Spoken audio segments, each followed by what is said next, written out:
If my head were a spring of water, my eyes a fountain of tears, I would weep day and night over the slain of my dear people.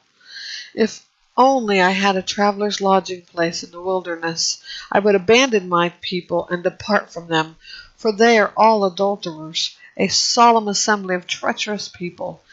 They bent their tongues like the bows. Lies and not faithfulness prevail in the land, for they proceed from one evil to another, and they do not take me into account. This is the Lord's declaration. Everyone has to be on guard against his friend. Don't trust any brother, for every brother will certainly deceive, and every friend spreads slander. Each one betrays his friend. No one tells the truth. They have taught their tongues to speak lies. They wear themselves out doing wrong. You live in a world of deception. In their deception they refuse to know me. This is the Lord's declaration. Therefore, this is what the Lord of hosts says. I am about to refine them and test them. For what else can I do because of my dear people? Their tongues are deadly arrows. They speak deception. With his mouth a man speaks peaceably with his friend, but inwardly he sets up an ambush.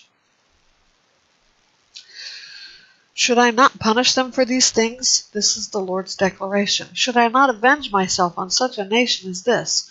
I will raise weeping and a lament over the mountains, a dirge over the wilderness grazing land, for they have been so scorched that no one passes through. The sound of cattle is no longer heard. From the birds of the sky to the animals, everything is fled. They have gone away. I will make Jerusalem a heap of rubble, a jackal's den. I will make the cities of Judah a desolation and an uninhabited place. Who is the man wise enough to understand this? Who has the Lord spoken to that he may explain it? Why is the land destroyed and scorched like a wilderness so no one can pass through? The Lord said, It is because they abandoned my instruction that I set in front of them and did not obey my voice or walk according to it. Instead, they followed the stubbornness of their hearts and followed after the Baals as their fathers taught them. Therefore, this is what the Lord of hosts, the God of Israel, says. I am about to feed this people wormwood and give them poisonous water to drink. I will scatter them among the nations, and they and their fathers have not known. I will send a sword after them until I have finished them off. This is what the Lord of hosts says. Consider and summon the women who mourn. Send for the skillful women. Let them come quickly to raise a lament over us, so that our eyes may overflow with tears, our eyelids soaked with weeping. For a sound of lamentation is heard from Zion. How devastated we are! We are greatly ashamed, for we have abandoned the land. Our dwellings have been torn down. Now hear the word of the Lord, you women, and pay attention to the word of his mouth.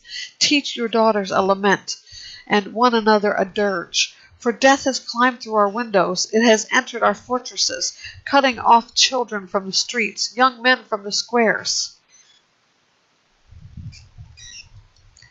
Speak as follows. This is what the Lord says. Human corpses will fall, like manure on the surface of the field, like newly cut grain after the reaper, with no one to gather it.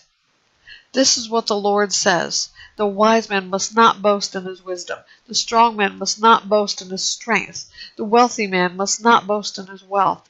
But the one who boasts should boast in this, that he understands and knows me, that I am Yahweh, showing faithful love, justice, and righteousness on the earth. For I delight in these. This is the Lord's declaration. The days are coming, the Lord's declaration, when I will punish all the circumcised yet uncircumcised, Egypt, Judah, Edom, the Ammonites, Moab, and all the inhabitants of the desert who clip the hair on their temples. All these nations are uncircumcised, and the heart of Israel is uncircumcised in heart.